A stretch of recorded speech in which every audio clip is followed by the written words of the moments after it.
We are discussing supervision, and this is again supervision in management. So it's very important to get the points that will be unfolding. So what is supervision, and why do we need a supervisor in an institution?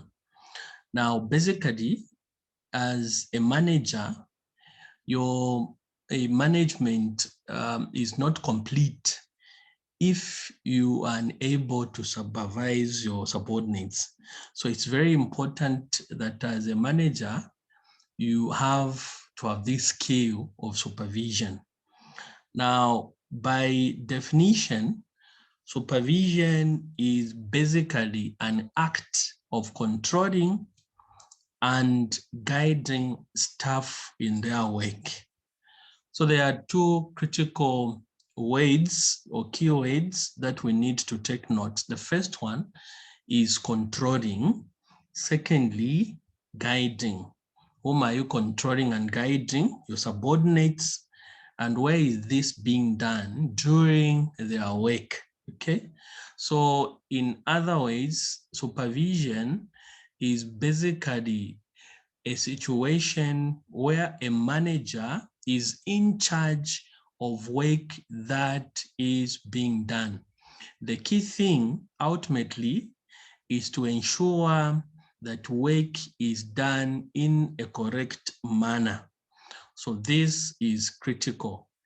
Keywords to pick out: the act of controlling and guiding staff in their work. So that's supervision. So very important to understand.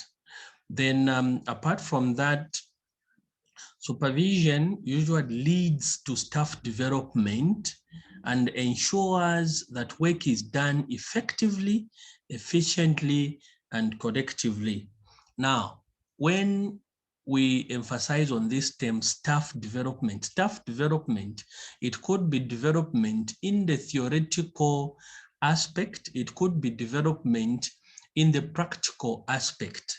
All right, now supervision is a critical aspect of nursing, even in other professions. All right, so supervision becomes so very important.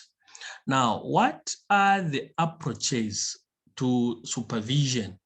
What are the approaches to supervision? There are basically three approaches that are used, three critical approaches that are used. The first one is the human relations approach. Secondly, dictatorial or authoritarian approach. The third one is bureaucratic approach. Now, let's begin with the first one, human relations approach. Now, this is an approach which a supervisor will use, and basically this is a situation when a supervisor views or sees these subordinates as individuals, okay? Individuals, human beings, and therefore the approach should be as such. Secondly, the dictatorial or authoritarian approach. For this one, just the term itself, dictatorial, which is coming from the root word dictator, under this one, the supervisor makes decisions on behalf of the subordinates. So again, this is so very important to understand. The last one, bureaucratic approach. For bureaucratic approach, it's an approach in which this individual who is a supervisor will supervise the subordinates based on written documents, based on policies, okay, or based on guidelines. So remember, approaches to supervision, there are three: human relations approach, dictatorial or authoritarian approach, and bureaucratic approach. If you needed to make an acronym, we can pick letter H, we can pick letter D, and we can pick letter B. And for me, I would definitely put it as BDH, okay, to help you remember these approaches to supervision. Let's continue. How can one achieve good supervision? How can one achieve good supervision? Number one, it is very important that as a supervisor, you need to gain broad understanding of human behavior. You need to know how human beings behave. Secondly, you need to check yourself, understand your behavior, so that as you interact with others, we do not see any gray areas. Thirdly, you need to achieve cooperation from both management and subordinates. Now, in this case, this is a supervisor who is placed in the middle. We have management on the other hand, we have a subordinate on the other hand. So you need to place yourself in the middle. And once you have placed yourself in the middle, you need to play a role that does not bring about conflict between the two parties. So 3 critical things that we need to take note as we supervise, as we achieve the attribute of a good supervisor. Number 1, broad understanding of human behavior. Secondly, understand yourself. Thirdly, achieve cooperation from both management and the subordinate side. So that is very important. Now, another important aspect is the aspect of why we need to ensure that supervision exists in an institution, in, for example, your ward. So firstly, the need for us to do supervision is that 1, it brings about security in the people that are being supervised. Secondly, it just brings this form of acceptance, the feeling of being accepted in a certain organization. This is on the part of someone who is being supervised. In number 3, it's all about recognition. When someone is being supervised, it sends a sense of being recognized. Then apart from that one, remember earlier on, I said the reason why supervision is being done, one critical element is that it facilitates staff development. So since it facilitates staff development, therefore, there will be an issue of advancement to advance, okay? Then number 5, why we need to have this supervision is that it brings about initiative. When you are supervising your subordinates, you see areas where they are not really doing very well. And because of that, you'll be able to actually devise ideas or initiative will come in. Then lastly, it actually brings about the worthwhile experience, okay? You'll be so much fulfilled, it will be fulfilling to work in an environment where someone is being supervised. We can continue from this end so that we're able to flow nicely. Now, skills and traits of a good supervisor. What are the skills and what are the traits that a supervisor should possess? Or what are the qualities of a supervisor? Number 1, intelligent and understanding. Okay. Secondly, knowledgeable about practical application of what is being done. Number 3, you need to practice employee relationship, which should be excellent. Number 4, you need to understand the art of delegation. Number 5, you need to have the ability to train a successor. So starting from the first very thing, a good supervisor is someone who will be so much understanding depending on what is going on. Secondly, they should exhibit this level of intelligence that can also be noticed from the subordinates. Secondly, you need to be knowledgeable. You need to be knowledgeable, good manual dexterity, so that your subordinates are able to tap knowledge from you. Thirdly, you need to practice good employee relationship. There should be no favorites as a supervisor, okay? Then apart from that one, where you feel you cannot manage, meaning probably due to time constraint, you need to delegate. Give jobs to your subordinates to work on your behalf. That is also staff development. Then you should also have a successional plan.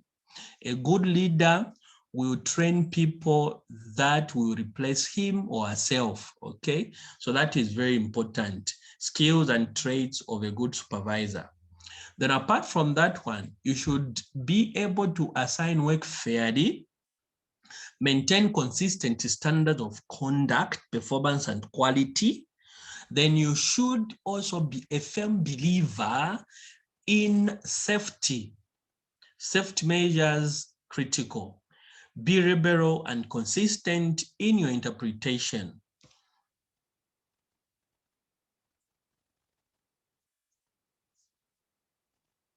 Then apart from that, it's also important, I think, maybe just to stress on the last point, being liberal and consistent in your interpretation.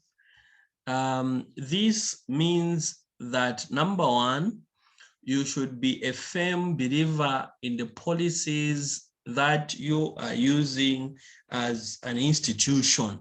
So this is so critical again for us, I think, to get hold of.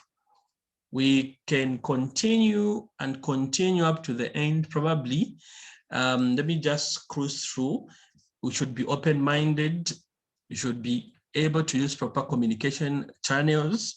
You should be able to criticize yourself firstly before you criticize others. And you should be able to give praise when due. You should be able to plan and organize efficiently. You should know and have the desire to share the knowledge that you possess. Okay. Now, what are the responsibilities of a supervisor to the organization? What are the roles of a supervisor to the organization? What are the roles of a supervisor to the ward where they are working? What are the roles of a supervisor to the lab where they're operating from? So what are your responsibilities? Number one, your first responsibility is a responsibility of planning and organizing work in order to get maximum effort and at all costs avoiding confusion. Secondly, your other responsibility is a responsibility to delegate. And what are you delegating? You're delegating your authority so that others can also feel the leadership. Then apart from that one, you should, of course, ensure that work is being done and being done in the right manner and appropriately at the appointed time. Then apart from that one, you also have a responsibility to develop and maintain cooperation between your subordinates. And ultimately, you need to develop and maintain morale. In an organization that is void of morale, that organization may not just achieve ultimately their objectives. Now, these responsibilities can be streamed down to segments. Now, to the individual, you need to ensure that you create that rapport, okay? And this is also emphasized by the behavioral approach to supervision. And apart from that, you should also ensure that this individual whom you are supervising, at all costs, their morale is at the uppermost. How? Number one, through material reward.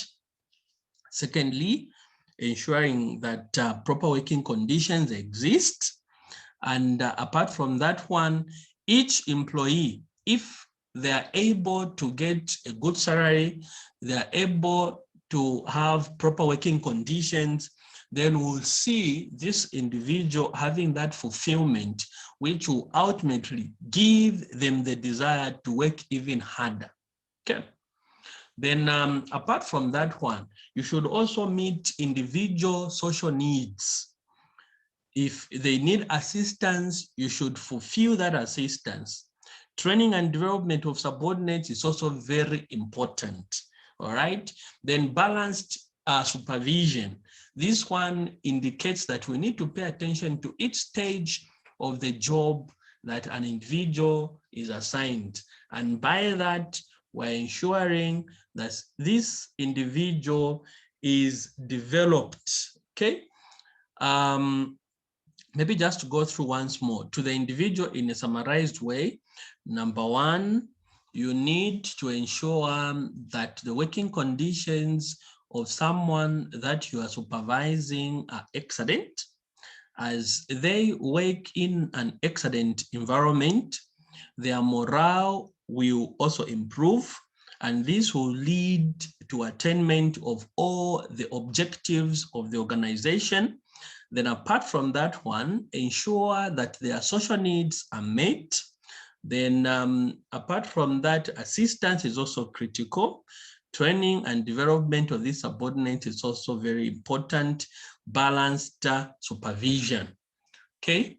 What are some of the factors that should be avoided by a supervisor? Quickly, number one, you should work with others and to the best ability. Secondly, avoid over-delegation.